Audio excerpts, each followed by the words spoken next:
दोस्तों, क्या आप लोगों को पता है कि एक बार महाबली हनुमान जी और किष्किंधा राज बाली के बीच युद्ध होने वाला था। जी हाँ, जैसे कि आप लोगों को पता ही है कि बाली के पास एक ऐसा वरदान था जिससे कि युद्ध के दौरान सामने वाली की आदि शक्ति उनमें आ जाता था, जिसके कारण बाली ने से महाशक्तिशाली योद्धाओं को भी हराया था। और एक बार तो त्रिलोक विजेता लंकेश्वर रावण को भी उन्होंने अपने भुजाओं में दबाकर 6 महीने के लिए यहाँ से वहाँ घूमते रहे। दोस्तों, इसके कारण बाली में घमंड आ गया था और बाली सबको यहाँ वहाँ चुनौती देता रहता था। एक बार वन में हनुमान जी तपस्या कर रहे थे और उसी वक्त बाली चिल्लाकर सबको चुनौती दे रहा था कि यहाँ पर कोई नहीं है जो कि मुझे हरा सके। पहले तो हनुमान जी ने इस पे कोई ध्यान नहीं दिया, लेकिन बाली रुक ही नहीं रहे। इसके बाद हनुमान जी ने बाली को कहा, हे वानर राज, आप वाकई बहुत शक्तिशाली है। इस दुनिया में ऐसा कोई भी नहीं जो कि आपको हरा सके, लेकिन आप इस तरह से चीख क्यों रहे हैं? ये बात सुनकर बाली को और भी गुस्सा आ गया और बाली ने हनुमान जी को भी चुनौती दे डाला, लेकिन हनुमान जी ने इस पर कोई ध्यान नहीं दिया। लेकिन इसके बाद बाली ने कहा कि तुम जिसकी भी पूजा कर रहे हो, मैं उसे भी हरा सकता हूँ। और ये बात सुनकर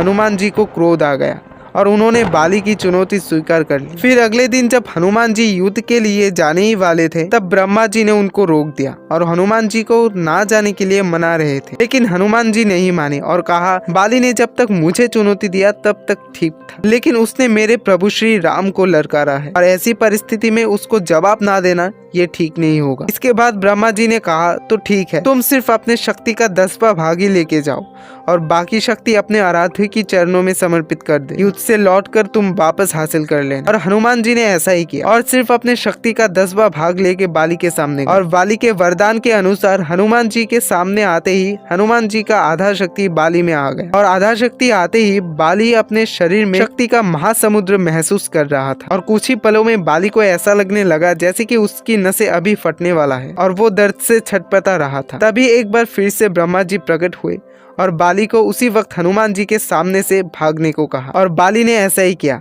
और वो कई सारे मीलों तक दौड़ते रहे जब तक कि उसकी सारी एनर्जी शरीर से निकल नहीं जाता। और बाली ने फिर से एक बार ब्रह्मा जी को देखा और ब्रह्मा जी ने बाली को कहा, तुम अपने आप को महाशक्तिशाली मानते हो, लेकिन तुम्हारा शरीर हनुमान के शक्ति का एक छोटा सा भाग भी नहीं सह पाया, जबकि हनुमान ने अपने शक्ति का सिर्फ 10वां भाग ही तुम्हारे सामने लेके आया था। सोचो क्या होता अगर वो अपनी सारी शक्ति लेके तुम्हारे सामने आता। और फिर बाली को अपने गलती का एहसास हुआ और उन्होंने अपनी गलती को स्वीकार भी कर। तो दोस्तों, आप लोगों को ये वीडियो कैसा लगा जरूर बताना और इसी तरह की वीडियोस के लिए इस चैनल को सब्सक्राइब करना, इस वीडियो को लाइक करना। तो मिलते हैं अगले वीडियो में, तब तक के लिए बाय बाय।